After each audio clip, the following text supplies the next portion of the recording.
大家好啊，歡迎收睇洞悉市場規律。咁望翻禮拜一係啦，上個禮拜講咧就話留意翻呢一個關鍵位啦，4.3啦，睇下佢會唔會突破上去啊，還是呢度頂住咗，然之後喺度做橫行嘅。咁結果禮拜一開市嘅時候咧，佢就爆上去啦。咁然之後咧個力量都一路向上啦。咁可能如果你15分鐘、5分鐘呢啲圖咧，都見唔到有啲明顯回調深少少嘅，所以會難入少少。咁啊，可能用1分鐘圖咧，你就會見到比較多嘅機會嘅。嗱，咁例如呢度明顯啦，有力量突破完啦，咁但係佢冇回踩啦，佢喺度做咗個收窄三角，跟住又向上爆啦。係啦，咁睇下呢啲你會唔會把握到啦？如果你有做即時，不過呢個朝頭早應該就冇嘅。咁另外就呢一個位啦，呢度做咗個向上收窄嘅三角形啦，係啦，或者當橫行啦，然之後又係有力爆上去，跟住呢度就回踩咗個頂，係啦，呢個就禮拜一8.半，咁就一路上到去啦。另外呢度有個位啦，呢度做緊上行震盪，咁但係突然間大力插穿呢一個底啦，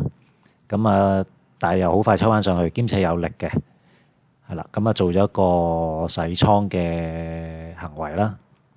咁但係因為佢呢一下咧，又未破個結構，係啦，個下跌結構，係啦，咁呢度入唔入就睇你敢唔敢冒呢個風險啦。咁若果見到可能有個洗倉行為，又係一個上行震盪底，做咗一個假突破嘅話咧，咁你都可以試嘅。咁呢個位又係大約618啦，然之後就前頂啦。係啦，呢個大約係朝頭早嚟嘅，係啦，唔知你起咗身未？跟住就到呢一個位，係啦，又係突破完之後回踩嘅，呢個仍然係朝頭早。咁到咗一個明顯啲嘅位啦，就去到禮拜二嘅亞盤2點零左右。咁啊，價格啱啱衝到去3500啦，真係 exactly 3500。爭啲3499.97啦，呢個係3499.97，係啦，爭3仙先到嘅。咁但係呢啲3500、4000呢啲都有可能係一啲心理關口啦，叫做。咁就見到嗰個價格咧喺度做完一個橫行之後啦，跟住有個明顯假突破啦。咁睇下呢度入唔入一次啦，升穿又即刻急速跌翻落嚟，係啦，入唔切都仲有一個上車位嘅。咁啊，價格肥咗落嚟之後咧，明顯打穿埋呢一個橫行嘅中線啦，係啦。咁啱呢個中線咧，又係呢一個上升段嘅0.618，係啦。咁若果呢個位未穿咧，都驚可能佢會喺呢度發力再上，然後延續升勢嘅。咁但係呢一段力量咧，就啱好肥穿咗呢個位啦。咁之後其實你可以傾向睇一個震盪，係啦，加震盪向下嘅一個諗法，咁變咗你呢啲咁嘅阻力位咧，你可以試一試嘅。同埋咧，你會見到咧呢一個阻力位啦，有個雙頂啦。咁喺2點47分嘅時候啦，咁啊衝咗上去，即刻又收翻落嚟，係啦。咁呢個位若果你冇撞盤嘅，咁但係你見到呢個情況咧，你都可以嘗試嘅。咁啊用翻呢一個假突破頂做一個止蝕啦。咁啊，價格嚟到呢啲位啦，咁可能自己做倉位管理啦。咁但係到咗呢一個位咧，係啦，又係一個較明顯升段嘅0.618，再加前頂位啦。呢啲咧，你就算唔食晒，你都起碼要減大部分嘅倉嘅，因為隨時呢啲位咧反彈完之後，可能延續翻升勢，係啦。咁但係最後呢個反彈嘅力度就唔係好強啦。咁去到呢啲位，係啦，跟住又繼續落啦。咁一路落咧都有啲機會嘅，咁譬如呢啲回測翻個前底啦，又係突破位，又係0.618啦，但係上升動能都比較強，你仍然都唔知道佢會唔會做一個上行震盪啊，還是做一個即係大少少嘅收窄三角，即係呢度有機會可能係一個震盪嘅底部嘅，係啦，咁唔搏呢啲位都正常。咁但係若果你上面已經有倉位，你諗住加倉嘅話咧，都可以嘗試用一啲利潤嚟加倉嘅。咁但係你話新建倉嘅話咧，呢啲就可能風險較高咯，因為見到個力量都衝得幾勁，兼且你呢度衝上嚟，其實又係破咗個下跌結構，係啦，咁呢啲可能個風險會比較高。咁就一路去到係啦，去到呢一個嘅禮拜四啊，朝頭早亞盤係啦，咁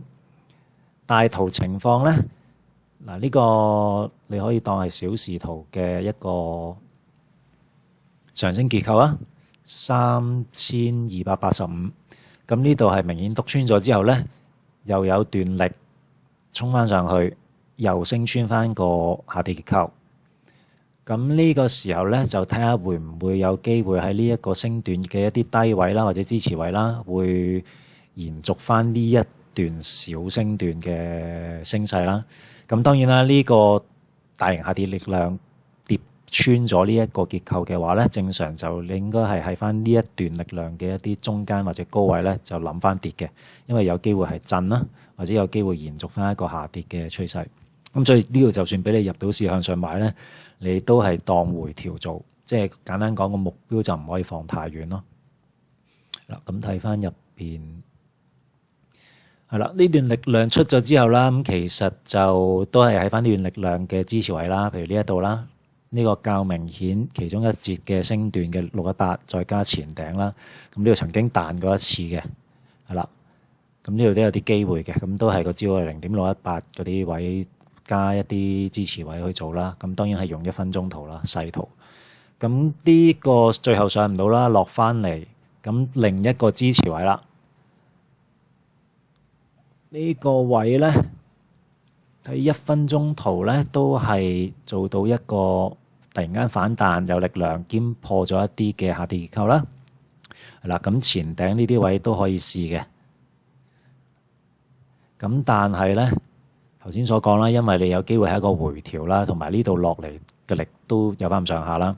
咁可能你穿咗頂呢啲位，你就要拉報本啊，或者可能食少少啊，點都好啦。呢個就睇翻你對個市個價格流向，睇下認知深唔深啊，或者可能你嗰個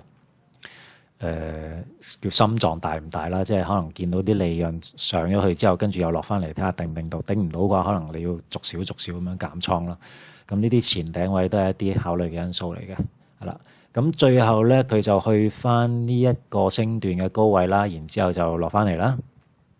係啦。咁現價咧，而家就係3316。係啦，咁會見到佢呢段力量落咗嚟之後啦，咁而家出咗個兩頂兩底嘅橫行，係啦，咁短線嚟講都係喺呢個橫行區間，即係呢個頂位底位，就睇下有冇啲動能反彈，然之後嘗試炒住呢個橫行先嘅，係啦。咁大方向嚟講咧，因為都有一句啦，因為小時圖嘅下跌動能已經穿咗呢一個位啦，咁正常你就要預可能呢啲高位阻力位會有機會出現反彈，然之後落翻去，可能做震盪又好，或者可能延續呢一個下跌又好。因為始終黃金而家升咗咁多，加上咧佢個價格咧未到一啲明顯嘅支持啦。嗱，譬如呢一個算係明顯嘅支持啦，呢一個就更加靚啦。呢一個位要留意嘅3168係啦。點解咧？因為又係咁樣理解噶啦。成個升段0.618。明顯嘅前頂，再加上呢一個橫行區嘅1比1距離，係啦，咁啱又係呢一度。假如佢價格真係一路跌到落嚟嘅話咧，呢度真係出現反彈嘅話啦，即係反彈跟住再加破下跌結構啦，咁呢啲都係傾向積極嘗試向上做嘅。因為唔知道黃金可能隨時呢度有回調完成之後就繼續上去4000、5000都唔出奇，係啦。咁但係咧價格未翻嚟呢啲位嘅時候啦，若果譬如可能禮拜1、2跟住價格上翻嚟呢啲位嘅時候咧，咁呢啲位咧又係俾你睇翻跌嘅，因為咧呢個跌段咧咁啱0.618咧，又係呢一個阻力位喎，係啦。咁所以價格上到嚟嘅話咧，見到呢度有反彈，即係有力量反彈嘅話咧，亦都係要傾向下做嘅。咁但係假如真係呢度彈完之後向下行嘅話啦，咁你嚟到呢啲位啊，呢啲位其實你都要係啦減大部分嘅倉噶啦，係啦。咁另外呢個位咧，亦都可以關注下嘅。呢個就3245啦。點解咧？因為佢咁啱呢度有個橫行，跟住呢度都有個前頂，咁當然呢個頂就冇呢個頂咁明顯咁靚啦。咁但係假如佢嚟緊禮拜一、二或者禮拜三之類啦，價格跌咗落嚟，係啦，跌唔穿，突然間急升翻上去，升翻穿個下跌結構嘅話咧，咁你又可以睇成呢一個橫行做咗一個假突破，係啦。咁都要嘗試嘅呢啲，咁啊試就首先睇翻可能橫行中線同埋橫行頂先咯，係啦，都係打短線噶啦。咁啊，可能佢咁咪做完假突破上翻嚟，跟住又上埋嚟呢度，結果最終又上唔翻去，又落翻嚟，最後落翻嚟呢度先再上，都唔出奇嘅，係啦。咁就其實呢啲價格點樣行到去邊，其實就唔使去預判啊，或者去估佢嘅，因為最主要其實都係等你去翻，即係等價格去翻一啲大圖嘅支持位嘅時候咧，跟住喺細圖睇翻睇下有冇力反彈咯。其實做法好簡單嘅。咁就係啦，咁我今個禮拜係咁多啦。咁若果覺得我條片幫到手，或者你學到嘢啊，或者對下個禮拜個分析啊，又或者幫你慳咗時間嘅話啦，咁啊都係 CLS 啦，subscribe 啊、share 同埋 like 啦，多謝晒你先，拜拜。